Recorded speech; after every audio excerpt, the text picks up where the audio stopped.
Most people are too afraid of the opinions and judgments of others that they don't allow themselves to go out and create the life that they want. They worry too much about what others think of them, and then they hold themselves back and they don't allow their true selves out. There's a thing called the piss pool. It's an analogy that I talk about, and also the SNIOP. The piss pool is a place where it's nice and warm and everyone is criticizing and complaining and pulling each other down, and it's all negative. A lot of people enjoy being there. On the sidelines, criticizing people who are playing. Then you've got the ones who are actually in the game, in the arena, going out there, making things of their life, doing things, trying to achieve their goals and their dreams. The ones in the piss pool are complaining against the other ones.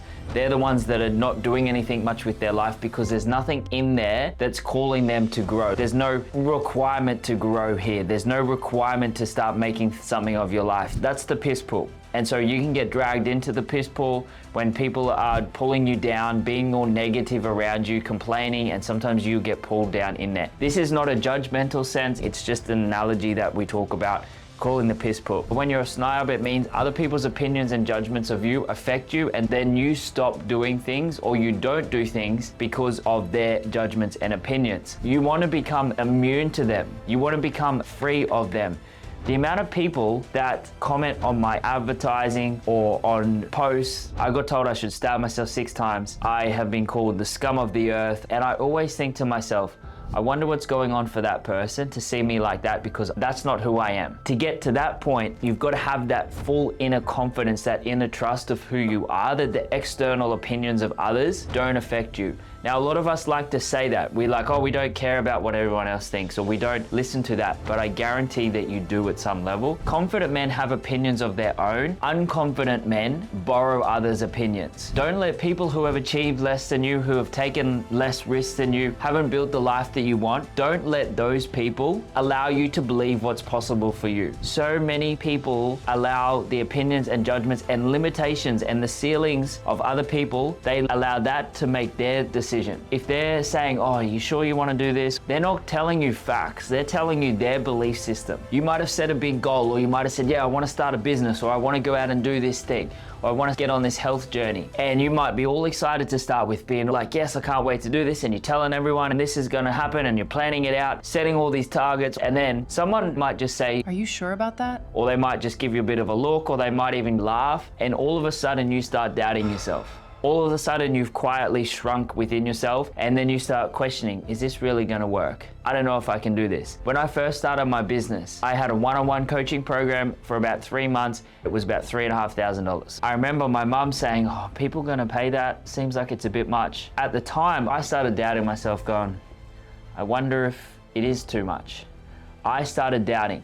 But what happened was I was letting the influence of others affect my belief system. Now people pay me $25,000 to work with me for 6 months one-on-one. That is completely out of the ballpark for my mum. But at the time, she didn't do that on purpose. Most people, they don't do things on purpose. She was trying to protect me. She was just wanting to see that I was successful. She wanted to help me. Every time someone gives you their opinion or their judgment, a lot of people, they shrink their goals, they shrink their dreams, they shrink what they think is capable because of the ceiling and the belief system of someone else. Being a SNIOP is not a character flaw. It's not even necessarily a weakness. It's just a younger version of you that learned this behavior, that learned this program, and it's still running and it didn't get an upgrade. Some of the core things that lead to someone being a SNIOP is if they received inconsistent love and attention and affection and approval as a kid. It was depending on how the parents' mood was, whether they would get approval, the conditions that they would get. If they were being naughty, they wouldn't get the love and approval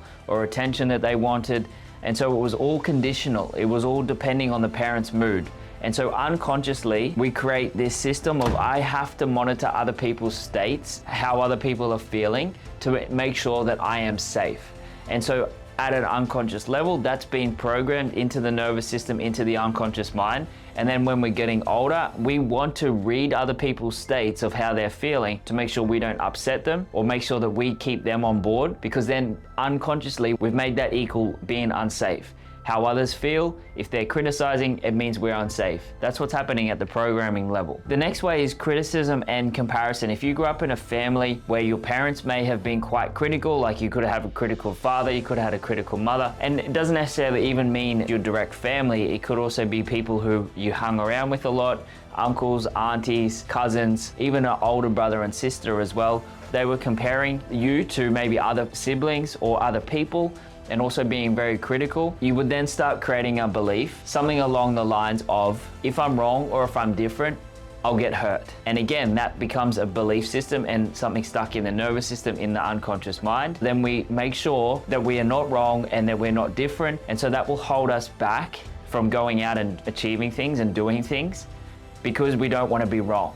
The fear of being wrong, and that will equal you getting hurt. So you'll always make decisions, and maybe even make lack of decisions, and just try and go along with the flow rather than actually saying, this is what I want to do. With my first girlfriend, I was very much like this. I was like, let's just do what you want to do. Where do you want to go for dinner? I don't care, go where you want to. I didn't want to be wrong. I didn't want to pick somewhere and she not like it. So I was like, it's just easier. Well, this is what I thought, it's just easier. But I've come to realize that the masculine trait is deciding, doing, decision-making, making things happen, leading, which was the complete opposite to what I was being back then. The next way is being laughed at for standing out. You might have had a dream as a kid. You might have been like, yeah, I really want to do this. And someone said, good luck. Even just a throwaway comment. You could say, I really want to be a professional athlete or professional golfer or a singer. Good luck with that. But then you've taken that on board. You could have had a big idea or a feeling. You could have got laughed at for those things. You could have been shut down, and you could have been told to pull your head in. All of those means you learn the lesson that being seen, being visible is dangerous. So then you don't put yourself out there. For some of you, this might be a little bit hard to believe. I went back to a time when I was learning to walk and I fell over, and there was lots of people around. When I say lots, my extended family, so maybe 10 max.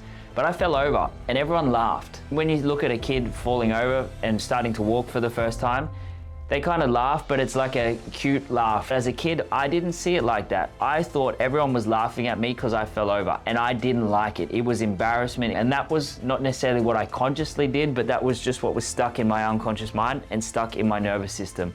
And so then I had a lot of problems communicating. I had a lot of problems being seen. I had a lot of problems talking up in groups, a lot of problems with putting myself out there and being visible for others. I had a lot of problems with looking at people in the eye, purely from this little thing that happened, but then it got stuck in my nervous system and stuck in my unconscious mind. So we can create this belief around being visible or being seen is dangerous. And the last way is if you had a household where there was one specific person who their mood would dictate everyone else. Say for example, your father, if he came home and if he was in a bad mood, then the whole household was in a bad mood, or they were all walking on eggshells.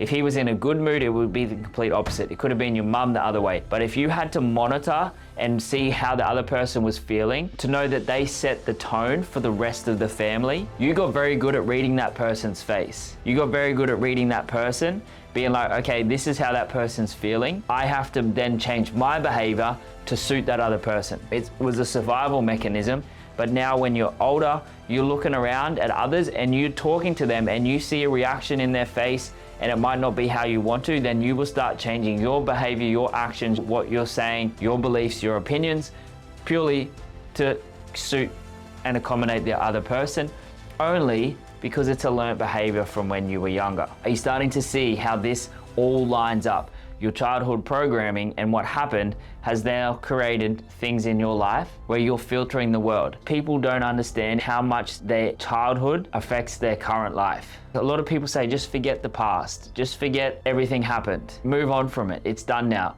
I guarantee you, I've helped over 2,000 men now. 90% comes from childhood programming. And it's not even necessarily a bad thing. As I said, I learned to walk and I fell over. I didn't even know that was the case. But it wasn't until I started going through these different processes and going back and clearing these things and pulling out these beliefs that I found all these things. And you just consistently do that, and you have the power to change one of those things that has the power to change everything. When you change one thing, it changes everything. It's so powerful when you can understand this. So if you have any memories, if you have any things that resonate when I talk, when I am giving you these examples, that's probably something in there for you to work through, to be able to let go of, to release. And if you don't know how, click the button down below there. There'll be somewhere that says book in a call. Let's have a conversation. Let's see if we can help you become a 10 times better version of you. There's also a few fears underneath here as well. First is fear of exposure. This is the belief whereas if I try and people find out that I fail, they'll see that I'm not enough. I'll get found out, fear of being exposed. A lot of people, they fear failure, but they don't actually fear failure. What they really fear is what people are going to think of them when they fail. If you didn't have anyone to realize that you failed, you probably wouldn't care. It's not that we fail, it's that other people see us and their thoughts and the opinions of others, what they think, and we care too much about that. That's what we fear. We don't fear failure itself. The second fear is the fear of disconnection. If you start going out there and being different or putting yourself out there, start going after your goals and dreams and personal development and growing and becoming a better version of yourself, or if you have opinion that's different to others, unconsciously you'll fear the disconnection, feeling being disconnected from others. And it's like, if I put myself out there and they disapprove of me, I will be alone or I will lose them. And that's what holds us back. The next is fear of being wrong publicly. For example, I've heard stories of kids stealing things, and then their parents walked them back into where they stole that from, and they had to publicly apologize to that person. I get it, they're trying to teach them a good lesson and it probably worked, but at the same time, there's probably something in the unconscious mind then, which is like being wrong publicly then creates that fear of, I don't want that to happen again. And again, that's just a little program that's in the unconscious mind that's going to be holding them back from going out and achieving what they want to achieve. And the last fear is the fear of standing out. You might have heard, don't get too big for your boots. We don't want to stand out. I even had a friend of mine who, when he was younger, his parents dressed him up and his brother up in very straight clothes, very plain clothes, and they would always be very conservative in how they looked. They wouldn't stand out. And I remember him telling me a story where he walked out and he had all of this out there kind of clothes on. Things that were a bit different. I don't think they were too crazy, but they were just a lot different. And his mum saw it and she went off. He got smacked a few times, told to go put that back on. So he then learned, don't stand out, like that's bad, it's fear. But it wasn't until later on, till he was like 40, that he realized why his mum did that. His mum, she was quite an attractive lady during the Vietnam War, and she was a little bit different, and she got sexually assaulted by a lot of people during the war. Because she stood out, because she was different. She was a bit more fair-skinned. So then she goes, well, I'm not letting anyone in my family stand out because I know what happens when you stand out. It's pain. It led to all of that trauma for her. And so she was just passing that on to her kids, trying to help her kids, but at the time they didn't realize that. Sometimes we have a little bit more compassion for our parents for why they do what they do, because most of the time they're just trying to protect us. They just don't know any other way. They just don't have the capacity to help in any other shape or form. Sometimes we can think when we're not listening to others' opinions that it's selfish or that it's arrogant. And so it's not that you don't listen. It's not that you're walking around going, no, I'm not listening to you, I'm not listening to you. You still listen, you still take it on board. But just remember, if someone doesn't have the life that you want, if someone hasn't built the things that you want to build, someone hasn't taken the risks that you want to take, if someone doesn't live the way that you want to live, then they probably don't have the qualifications for you to listen to. They're probably not qualified for you to listen to. So don't take their opinion on board. Don't take their opinion on if they haven't got what you want. So many people, they take financial advice from their parents, and their parents are no better off, even worse off, but they still take financial advice from them. I know that if a personal trainer came over and they're quite overweight and they're trying to tell me how to exercise or how to eat, I'd be like, I appreciate your help. However, if you can't do it for you, I'm not listening to you. And it's not in a judgmental sense. It's not in an arrogant sense. It's purely, if you can't do it for yourself, if you don't have it in your own life, it's very hard for you to help others do that too. You can't have someone that has never made any money tell you how to start a business or tell you how to run a business if they've never been in business. This is the thing as well that goes so wrong with the traditional system, especially in universities. The people who are teaching business, for example, at university don't have a business of themselves. How does that work? People who are teaching psychology, they might have studied it, but how is their mental and emotional state? Do they live it? Do they live and breathe personal development? There's psychologists, there's psychiatrists, there's all these people that are supposed to be helping other people, counselors, but they're dealing with their own things. They're drinking all the time, they're doing all these different things. There's no requirement for them to keep up their own personal development and be a better version of themselves. That's what makes this different, is I am constantly driving to be better and to achieve more and to make myself better so I can help everyone else. I'm not saying it's better, it's just different. But this is what I'm saying. You've got to listen to who has what you want, who's been able to do it for themselves. They're the opinions you should take on board. I'm not saying you don't listen to anyone else's, you just maybe don't take them on board. So it comes back to standards. It's not arrogance, it's not that you're listening to anyone else, it's just that you have a set standard for who you want to be, who you want to listen to, and if people aren't at that standard, then you don't take their opinion on. You don't just take anyone's opinion on. And when you do that, you stop outsourcing your direction to people who haven't earned the right to influence it. If people are being negative, if people are giving you their opinion, people trying to pull you down, people shoot up, they don't shoot down. So if anything, it's a compliment. If people are trying to pull you back down into the negativity, they're trying to pull you down to their level, most people don't know how to lift themselves up, so they pull others down. It's just the way it goes. And most people don't necessarily do it fully on purpose. It might seem like they do, but most people just want to feel better. Most people just want to feel good. That's why some people take substances, because they don't know any other way to do it. That's why some people use people, or they get in work and they think chasing all these external things is going to make them feel better. They just don't have any other way to do it. It's not right or wrong, it's just a different way of doing it. But most people want to feel better within themselves. Most people want to feel better, feel happier, feel lighter, feel more free, feel safer, feel more secure, feel more connection, feel more love, feel more joy. And they will do what they can to get that. And sometimes that is external things. If someone's pulling you down, if someone's having a go at you, if someone's being negative, it's just showing you their belief system, it's showing you their ceiling, and it doesn't mean anything of you. It's showing you more about them than it is about you. Don't take that on board. When you first start something, that's when you genuinely have more people pulling you down. That's when you have more people trying to tell you why it won't work. Until you start getting more ahead, then people go, I knew you'd be able to do it. But at the time, they were the same people that pulled you down and said, are you sure about that? Are you sure you're gonna be able to do that? So stay focused on your lane. Just keep going forward. Listen to your own opinions. Listen to the opinions of people who are valid and who are qualified to give you their ideas and those opinions. Don't listen to opinions online. Don't worry about opinions, because at the end of the day, who cares? If someone doesn't like you, who cares? So let me know what your biggest takeaway is from this, and I'll see you next week.